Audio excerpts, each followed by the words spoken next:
જય શ્રી કૃષ્ણ બધાને. તો આજે આપણે બનાવીશું ગાજરનો હલવો, વિન્ટર સ્પેશિયલ ગાજરનો હલવો. તો ગાજરનો હલવો તો બધાને બહુ જ ભાવે છે.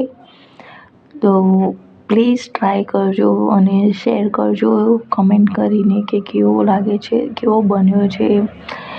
બધાને બનાવતા આવડે જ છે, પણ એક વખત ટ્રાય કરી જોજો પ્લીઝ. તો મેં પહેલાં ઘી લઈ લીધું છે, એમાં અડધો કપ ઘી લઈ લીધું છે. એમાં કાજુ અને બદામ મેં શેકી લીધા છે. એમાં કાજુ બદામ થોડા ફ્રાય થઈ જાય એટલે નીકાળી લેવાના આપણે. પછી મેં 500 ગ્રામ ગાજર લીધા છે. ગાજરને છીણી લઈશું. પહેલાં છોલીને ધોઈ બરાબર છીણી લઈશું. 500 ગ્રામ ગાજર લીધા છે મેં. તો પછી એને આપણે ઘીમાં નાખી શેકી દઈશું. થોડીક વાર સાતળવા દઈશું આપણે. ફ્રેન્ડ્સ, તમે મને સપોર્ટ કરો please please please please please. મારે સપોર્ટની બહુ જરૂર છે. આપણે ઢાંકીને એને શેકી લઈશું. ઘડીક આપણે જોઈશું, હલાવીશું. થોડીક વાર થવા દેવાનું ઘીમાં. એકદમ એટલી મસ્ત ખુશ્બુ આવતી હતી ને, સરસ, બહુ જ સરસ ખુશ્બુ આવતી હતી. ઘી અને ગાજર, બહુ જ મસ્ત ખુશ્બુ આવતી હતી. સરસ સુગંધ આવતી હતી. હા ફ્રેન્ડ્સ, તો તમે એક વખત બનાવીને જોજો. આજે મેં માવા વગર બનાવ્યો છે.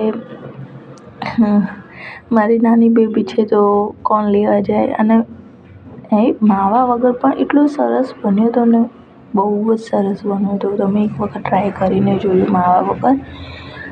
પછી થઈ જાય તો પછી આપણે દૂધની થેલી આવી રીતે કાપી લઈશું ફ્રેન્ડ. પછી આપણે એ નાખી દઈશું. મેં 500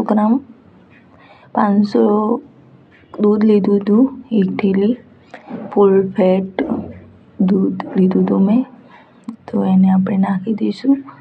પછી થવા દઈશું. વચ્ચે વચ્ચે હલાવતા રહીશું. મેં એક ભૂલ કરી, જો એને થોડીક વાર છોડી દીધું અને પછી હલાવી, થોડીક વાર છોડી દીધું પછી હલાવ્યું. એમ ફ્રેન્ડ્સ, તમે ભૂલ ના કરતા, તમે સતત હલાવ્યા કરજો. કેમ કે નીચેથી એને આ માવા એકદમ ફૂલ ફેટ દૂધ છે એટલા માટે એની મલાઈ નીચે બળી ગઈ હતી. મારી કઢાઈ નીચે બળી ગઈ હતી. અને કઢાઈ પણ તમે જાડી લેજો. મારી કઢાઈ થોડીક પાતળી હતી એટલા માટે. તો તમે હલાવ્યા કરજો સતત. કેવો મસ્ત કલર આવ્યો છે, લાલ. બહુ જ. ગાજર તમે થોડાક મોટા મોટા લેજો ને પતલા લો તો સારું. તો બહુ જ સરસ બને છે. અને મીઠા ગાજર લો તો સારું, કેમ કે એમાં ખાંડ નાખવાની વધારે જરૂર ના પડે આપણે. મને ઘણું ઓછું ભાવે છે. વધારે અમારા ઘરમાં બધાને તીખું વધારે ભાવે છે, ગળું નથી વધારે ભાવતું. તો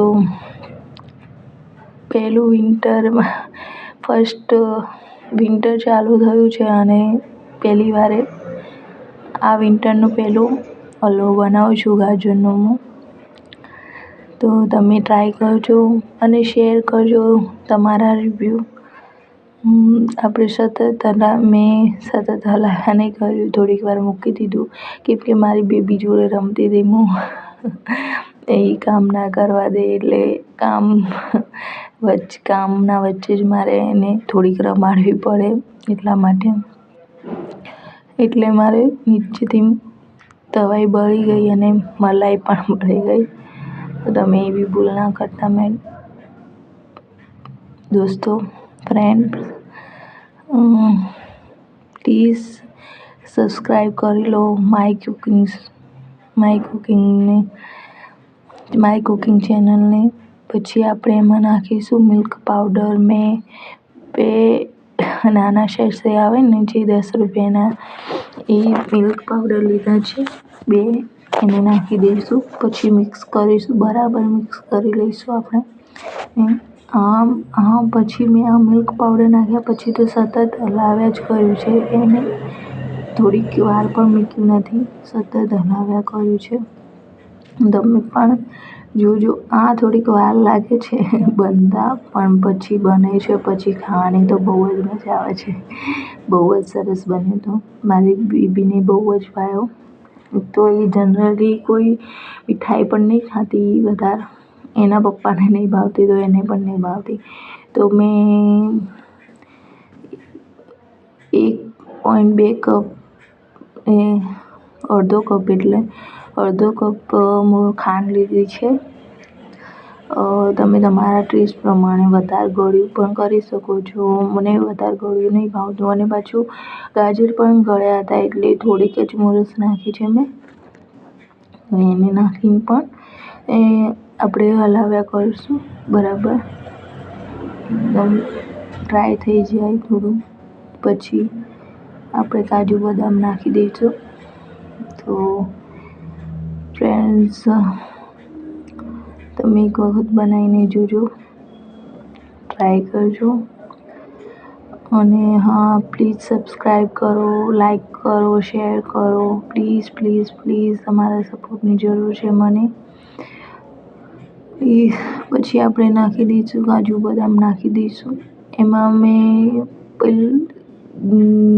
કિસમિસ નથી નાખ્યા કેમ કે મારી જોડે હતા નહીં એટલા માટે કિસમિસ નથી નાખ્યા. તમે કિસમિસ પણ નાખી શકો છો.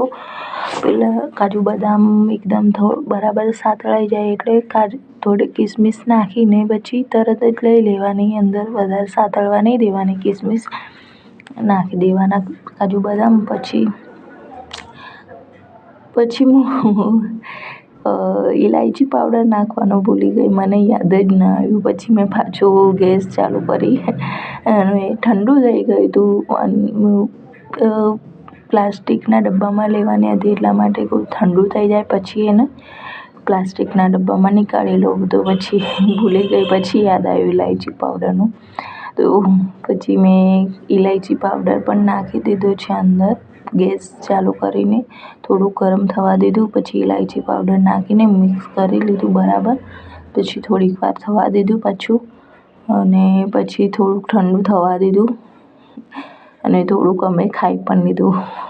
ક્રિશા અને મેં, મારી બેબી છે એનું નામ છે ક્રિશા. તો ક્રિશા અને મેં ખાઈ લીધું. પછી એને બહુ જ ભાવ્યું હતું તો એણે 2 વખત ખાઈ લીધું. પછી મેં અંદર કન્ટેનરમાં ભરી લીધું. પ્લાસ્ટિકનું કન્ટેનર છે મારી જોડે. તમારી જોડે સ્ટીલનું હોય તો સ્ટીલમાં લઈ લેજો.